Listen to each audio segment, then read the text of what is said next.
Good morning, everyone. One more problem-based question is, it is also of quadratic equation. A motor boat whose speed is 18 km per hour in still water takes 1 hour more to go to 24 km upstream than to return downstream to the same spot. Find the speed of the stream. First of all, we are going to try to understand this question कि इस question में क्या कहा है उन्होंने. The first is motorboat whose speed is 18 km per hour in still water. So first of all, we will assume the speed of a stream. What do you mean by stream? Stream is called a small river in which there is a flowing water. एक छोटी कोई नदी या कोई इस type से जो एक स्मॉल वाटर पॉन्ड टाइप का रहता है जिसमें फ्लोइंग वाटर है, उसे हम स्ट्रीम कहते हैं. तो first of all we assume that the speed of the stream is equals to x kilometre per hour. अब वहाँ उसके अंदर जो है एक बोट है that is going upstream and downstream. सबसे पहले ये समझना ज़रूरी है कि अपस्ट्रीम और डाउनस्ट्रीम क्या होता है. अपस्ट्रीम मतलब वो बोट जो उस स्ट्रीम के डायरेक्शन के ऑपोजिट जा रही है. अगर आपका राइट हैंड साइड में अगर स्ट्रीम का वाटर का फ्लो है तो बोट उसके ऑपोजिट डायरेक्शन में जाती है, उसे बोलते हैं अपस्ट्रीम. और अगर जो फ्लोइंग वाटर है स्ट्रीम का या नदी का या रिवर का जो भी डायरेक्शन है फ्लोइंग वाटर का, अगर उसी डायरेक्शन में वो बोट जा रही है तो हम उसे डाउन स्ट्रीम कहते हैं. The first of all try to understand these two terms कि स्ट्रीम क्या होता है, अपस्ट्रीम क्या होता है और डाउन स्ट्रीम क्या होता है, तभी हम इस क्वेश्चन को समझ सकते हैं. तो सबसे पहले जो स्पीड है स्ट्रीम की उसे हमने x kilometre per our assume किया है. अब स्पीड ऑफ बोट, अब वो बोट अपस्ट्रीम जा रही है, इट मीन्स जो डायरेक्शन है स्ट्रीम का, जो डायरेक्शन है फ्लोइंग वाटर का, उसके अपोजिट डायरेक्शन में जा रही है, इसलिए हमने यहाँ पे माइनस साइन लिया है. और जो मोटर बोट का स्पीड है वो है 18 किलोमीटर, पर वो कब है, जब वो डायरेक्शन ऑफ स्ट्रीम में जाएगा, जब वो स्ट्रीम के डायरेक्शन में जाएगा, फ्लोइंग वाटर के डायरेक्शन में जाएगा, तब हम उसे प्लस का लेंगे. लेकिन अब ये जो बोट है वो उसके ऑपोजिट डायरेक्शन में जा रही है, इसलिए जो स्पीड ऑफ बोट है उसमें से हमने स्पीड ऑफ स्ट्रीम को माइनस किया है. 18 minus x kilometre per our को हमने अज्यूम किया है. यह है speed of boat when it is upstream. And the speed of boat down stream मतलब जब वो फ्लोइंग वाटर के डायरेक्शन में है, सेम डायरेक्शन में है, तो दैट विल उस समय उसकी जो स्पीड हो जाएगी वो हो जाएगी 18 प्लस x. 18 जो है वो हमारी मोटर बोट की स्पीड है और जो x है वो हमारी स्ट्रीम के वाटर की, फ्लोइंग वाटर की स्पीड है. ये दोनों का प्लस हो जाएगा जब दोनों सेम डायरेक्शन में होंगे. और जब अपोजिट डायरेक्शन में वो मोटर बोट जाएगी फ्लोइंग वाटर के अपोजिट डायरेक्शन में, तो हमें जो उसकी स्पीड है वो माइनस हो जाएगी, क्योंकि फ्लोइंग वाटर के अपोजिट डायरेक्शन में जाने में उसकी जो स्पीड है वो काफ़ी कम हो जाती है. जब हम वाटर के अपोजिट डायरेक्शन में जाते हैं तो हमें बहुत स्ट्रॉन्ग जो है फोर्स भी लगता है और उसकी जो स्पीड है वो भी कम हो जाती है. इसलिए यहाँ पे हमने 18 माइनस एक्स लिया है डाउन अपस्ट्रीम में, और डाउन स्ट्रीम में हमने लिया है 18 plus x. Now we know that the formula of time is equals to distance upon speed. अब सबसे पहले यहाँ पर जो टाइम टेकन हुआ है to go for upstream, time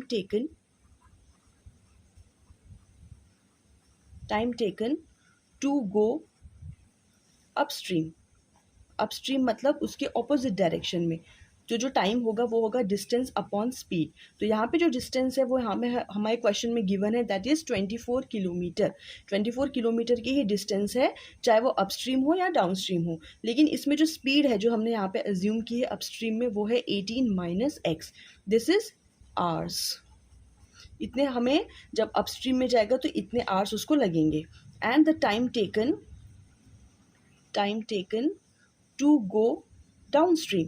downstream मतलब जो हमारा फ्लोइंग वाटर है स्ट्रीम का, उसके डायरेक्शन में जब हम जाएंगे तो हमें लगेगा 24 किलोमीटर जाने के लिए, एंड 18 प्लस जो है वो हमारी स्पीड है. इतने आवर्स हमें डाउनस्ट्रीम जाने में लगेगा. अब अकॉर्डिंग टू द क्वेश्चन, हमारा क्वेश्चन क्या कह रहा है, अकॉर्डिंग टू द क्वेश्चन इन दोनों का टाइम मतलब डाउनस्ट्रीम जाने का जो टाइम है वो, उसमें से अगर हम अपस्ट्रीम जाने का जो टाइम है उसे माइनस कर देंगे तो हमें टोटल 1 आवर ज़्यादा लगेगा. You can read it in still water the time it takes 1 hour more to go 24 kilometre upstream than to return downstream. वापस आने में, रिटर्न डाउनस्ट्रीम आने में हमें 1 घंटा उसमें ज़्यादा लगेगा.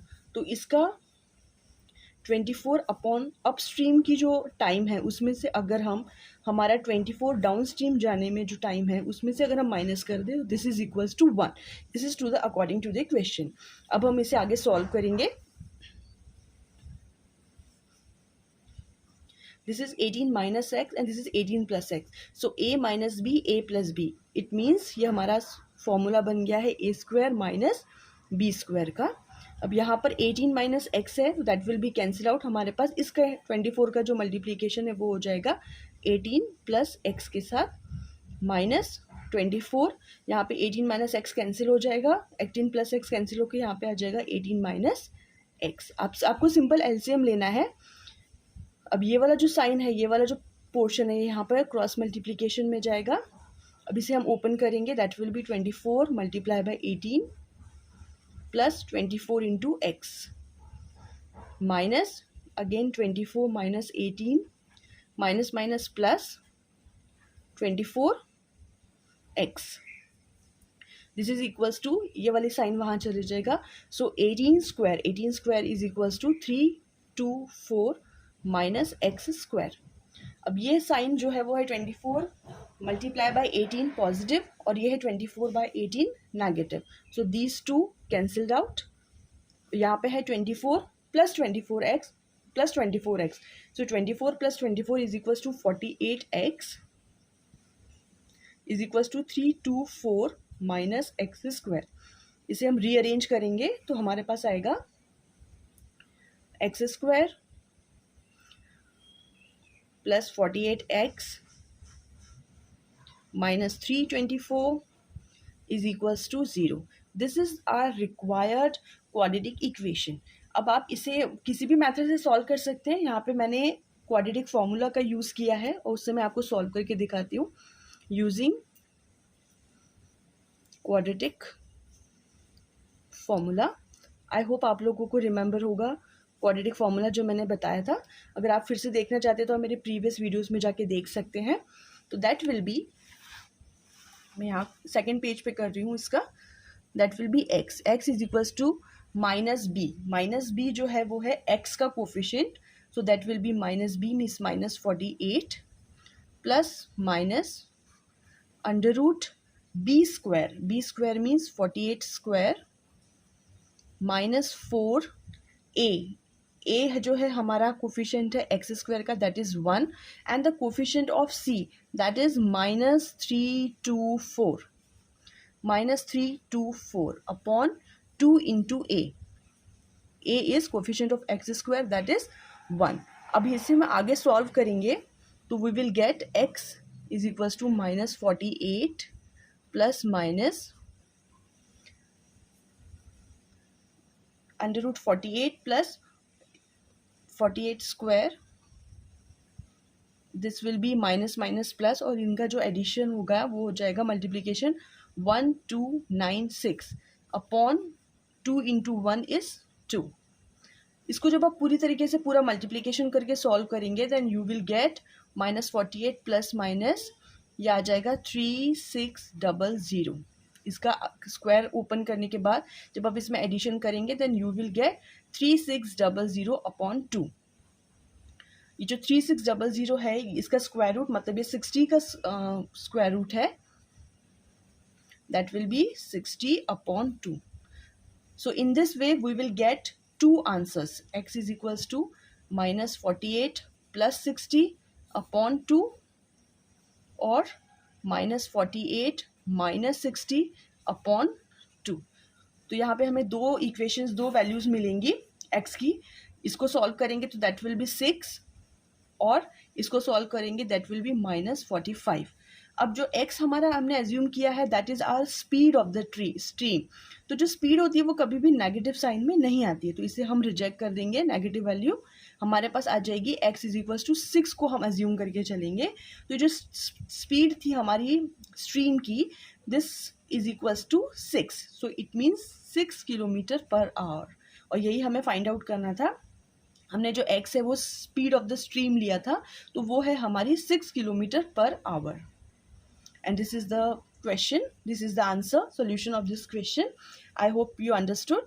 और अगर कोई प्रॉब्लम हो तो आप मुझे कमेंट सेक्शन में लिख सकते हैं। मैं फिर से आपको इस पे एक वीडियो बनाकर आपको बता दूँगी। Thank you.